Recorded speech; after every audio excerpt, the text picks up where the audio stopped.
जब आप मंत्री बन रहे थे सेम हॉल आज आप अनाउंस कर रहे हैं, किस तरीके से 2.5 साल का प्रवास रहा और आगे का किस? बहुत खुशी है मुझे कि 2.5 साल में हमारी सरकार ने, महायुति सरकार ने और हम तीनों ने और हमारी टीम ने जो काम किया है वो उल्लेखनीय है। उसके इतिहास में उसका सुनहरे अक्षरों में लिखा जाएगा।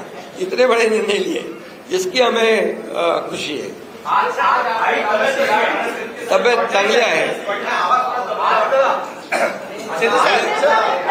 आवाज थोडा, अरे आता तब्येत होते चांगली ना, लगेच कसं जोरात बोलू। सर कल देवेंद्र फडणवीस जी सीएम पद की शपथ ले रहे हैं, क्या आप और अजीत दादा पवार साहब भी कल डिप्टी सीएम पद की शपथ लेंगे? अरे भैया, अभी तो कहा, देवेंद्र जी ने भी कहा, मैं भी कह रहा हूँ, रुको थोड़ा, अभी शाम तक रुको, अभी कल शपथ ली है ना, उनका समझ में आएगा। मैं तो लेने वाला हूँ।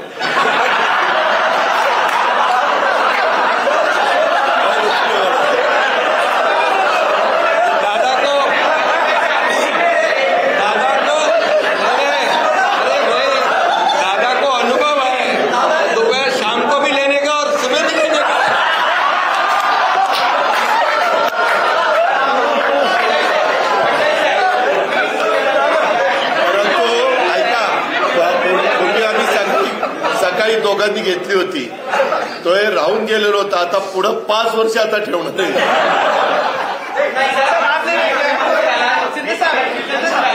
काय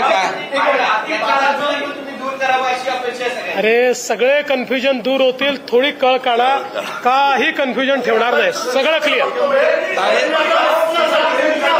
काही कन्फ्युजन नाहीये, ए बाबा, काही कन्फ्युजन नाही। सगळ्यांना उद्या तुम्ही 5:30 वाजता नाही, 5 वाजता हजर व्हा आणि परत दादांच्या बद्दल किंवा आमच्याबद्दल काय करणं